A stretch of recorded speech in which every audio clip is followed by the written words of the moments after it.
নমস্কার। আজকের বিষয় নিরপেক্ষ নির্বাচন এবং সুষ্ঠু নির্বাচন। এই প্রশ্নটা ছুড়ে দিয়েছিলাম বঙ্গবাসী কলেজের বাংলা ডিপার্টমেন্টের প্রধান ডক্টর মদনচন্দ্র করণ বিদ্যালঙ্কারকে। তিনি কি বললেন তার মুখ থেকে শুনে নিন। নমস্কার, আমাদের চ্যানেলের শুভানুধ্যায়ী শ্রোতৃমণ্ডলী, প্রিয় অডিয়েন্স। আমি বর্ষিয়ান সাংবাদিক অনুপ কুমার বর্ধন মহাশয়ের অনুরোধে পশ্চিমবঙ্গে জনগণ সুষ্ঠু নির্বাচন চায়, এই মর্মে আজ আলোচনাতে অগ্রসর হয়েছি। আজকের আমরা পশ্চিমবঙ্গবাসী স্বাধীনতার দীর্ঘ 7 দশক পরে একটি সংকটের মুখোমুখি হয়েছি, যার নাম এসআইআর। এই এসআইআরের ফলে আমরা জানি যে পূর্ববঙ্গ থেকে আসা ছিন্নমূল মানুষের ঢল যারা এ বাংলায় এসেছিলেন, তাদের নাগরিকতার সংকট তৈরি হয়েছে।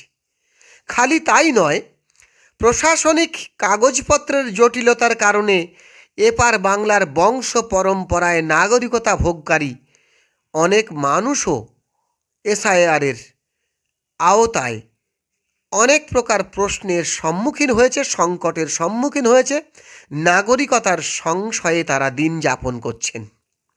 কখনো শুনছি 1.5 কোটি, কখনো শুনছি 1 কোটি, এখন আবার শুনছি 58 লক্ষ মানুষ এখনও ভোটার তালিকাতে আসতে পারেননি।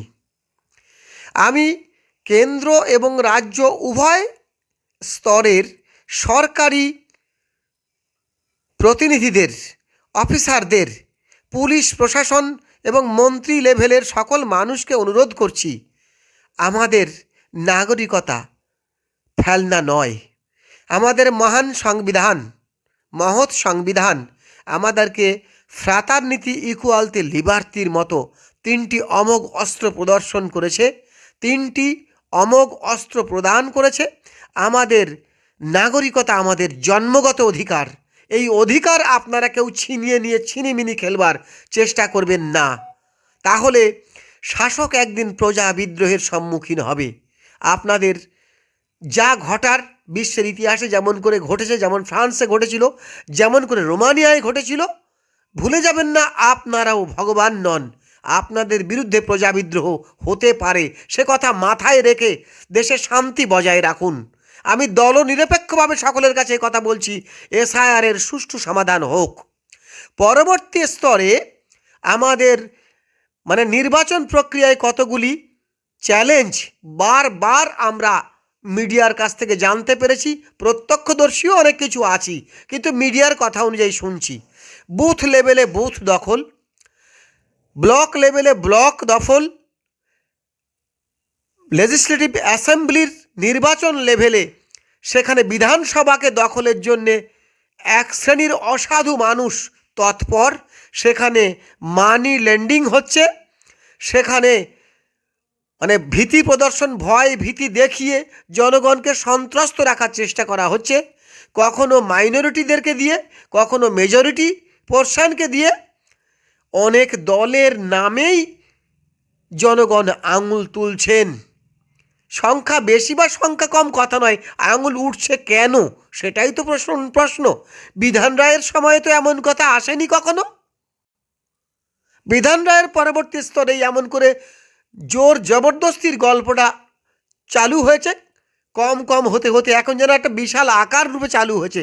মিডিয়াতে প্রায়ই দেখা যায় জোর করে বুথ দখল, জোর করে পঞ্চায়েত দখল, জোর করে ব্লক দখল, জোর করে বিধানসভার ভোটের নির্বাচনের সমস্ত বুথগুলোকে, সমস্ত সেন্টারগুলোকে দখল করছেন। মিডিয়ার কাছে এই কথাগুলো উঠে আসছে। আমার অনুরোধ, জনগণের নাগরিকত্বের অধিকার কখনো কেড়ে নেবেন না। জনগণের কল্যাণ করবার জন্যেই তো আপনারা এসেছেন। রাজপুরুষদেরকে আর রাজমহিষীদেরকে, মহিষী রানীদেরকে আমার অনুরোধ, দেশ সেবা নায়ক এবং দেশ সেবার ব্রতী মানে ভ্রাতা ভগিনীদেরকে অনুরোধ, মা ভগিনীদেরকে অনুরোধ, অন্তত জনগণের মুখ তাকিয়ে দেশ সেবার জন্য আপনারা এসেছেন। প্রজার বাহুতেই রাজা শক্তিমান, না হলে রাজার দুই বাহুতে বল কত। যতটুকু পারেন বেনেভলেন্ট রুলার হবেন, কখনো স্বৈরাচারী অপশাসক হবেন না। সেই দৃষ্টিতে সকল দলের নেতৃবর্গের কাছে আমাদের বিনম্র অনুরোধ, জনগণের ত্রাসের কোনো কারণ সৃষ্টি করবেন না।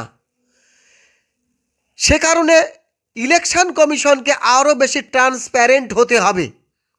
ইলেকশন কমিশনের একটা অদ্ভুত ব্যাপার আমি লক্ষ্য করেছি, ঠিক ভোটের আগে এসে যত রকম দুর্নীতি খুঁজে খুঁজে পান, কিংবা কেন্দ্রীয় গোয়েন্দা সংস্থাগুলো অদ্ভুতভাবে ঠিক ভোটের আগে যত সমস্ত অপরাধ খুঁজে পান, তার আগে সারা বছরটা সুখনিদ্রা যাপন করেন, নাকে সর্ষের তেল দিয়ে ঘুমান। আমার কাছে পরিষ্কার কথা দাদা, যারা রয়েছেন তাদেরকে বলছি, ঠিক ভোটের আগে যখন আপনারা কোনো অন্যায় অপরাধ খুঁজে বের করবেন, তখন সেটা কিন্তু বায়াস বলে একটা শব্দ আপনার গুণাবলীর ক্ষেত্রে প্রযোজ্য হবে। যদি এটা ভোটের আগে 2-4 বছর আগে, ভোটের অন্তত 2 বছর আগে কোনো অন্যায়কে ধরতে পারতেন, সেই গোয়েন্দা বিভাগের দাদাদের বাহবা আর হিরোইজমকে লোকে সম্মান প্রদর্শন করতেন। কোনো ঠিক ভোটের আগে আগে যখন আপনারা অন্যায় খুঁজে বের করেন, তখন জনগণ আপনাদের সাধু প্রয়াসকে অসাধুতায় ভরা বলে দাবি করে। কারণ তাদের কাছে কোনটা আসল আর কোনটা নকল সেটা বোঝা মুশকিল হয়ে যায়। তাই উলঙ্গ রাজার কবিতার মতো রাজার কোনো কাপড় না থাকা সত্ত্বেও সকলে বলে তা বটেই তো, তা বটেই তো, তা বটেই তো। আপনার ব্যবহার আপনার পরিচয়। কি রাষ্ট্র ব্যবস্থার মধ্যে কেন্দ্র এবং রাজ্যের যে বৈষম্যমূলক নীতি, আজও পর্যন্ত আমরা সার্ভিস সিকিউরিটি অ্যাক্ট অনুযায়ী সমকাজে সমবেতন দিতে পারিনি বা নিতে পারিনি। এই যে ডিএর মামলা, এই যে নিয়োগ সংক্রান্ত মামলাগুলি অদ্ভুতভাবে ভোটের আগে খানিক সমাধান হয়। আমাদের অভিন্ন আইন প্রণয়ন দরকার, অভিন্ন নাগরিকতার সংশোধনী আইন দরকার। আমাদের ওয়ান নেশান ওয়ান ইলেকশন হওয়ার দরকার, রাজ্যের আলাদা ভোট, এ সমস্ত কি কথা। কেন্দ্রের থেকে একবার ভোট হোক, ওয়ান টাইম ভোট হোক, সমগ্র দেশ জুড়ে ভোট হবে। যিনি পশ্চিমবঙ্গের নাগরিক তিনি দিল্লির নাগরিক, যিনি দিল্লির নাগরিক তিনি কর্ণাটকের নাগরিক, যিনি কর্ণাটকের নাগরিক তিনি গুজরাটের নাগরিক। সারা ভারতবর্ষের ওপরে কেন আইডিটা হবে না? আর বিদেশি বিতাড়নের নাম কোথায় ঘুমিয়েছিলেন আপনারা? এই বিদেশি বিতাড়নের নামে আজ বাংলা অশান্ত হয়ে উঠেছে। আমাদের বাঙালির ঘরে এখন নাভিশ্বাস উঠেছে। পশ্চিমবঙ্গে 2/3 হিন্দু, 1/3 নন হিন্দু পিপল। এখন আমাদেরকে একটা রাষ্ট্রনৈতিকভাবে উদ্দেশ্য প্রণোদিতভাবে যারা একটা প্রতিহিংসার মুখে ঠেলে দিচ্ছেন, তারা ভালো কাজ করছেন না। অবিলম্বে বাংলায় শান্তি ফিরুক, শান্তির দাবিতে শান্তি চাই। ভারতবর্ষের বুকে পশ্চিমবঙ্গবাসীর নাগরিকতা, তার নাগরিকতা হবে ভারতীয় নাগরিকতা। আমরা সুষ্ঠুভাবে নাগরিকরা ভোট দিতে চাই। ইলেকশন ট্রান্সপারেন্ট হোক। দিল্লি এবং রাজ্য, কেন্দ্র এবং রাজ্য উভয়ে যেন তৎপর হয়। নাগরিক সুরক্ষা চাই, শান্তিতে ভোট দিতে চাই, শান্তিভাবে ইলেকশন সম্পন্ন হোক। পশ্চিমবঙ্গের বাসিন্দাদের, পশ্চিমবঙ্গবাসীর রাষ্ট্রনৈতিক নিরাপত্তা কার্যকরী হোক। জয় হিন্দ, বন্দে মাতরম।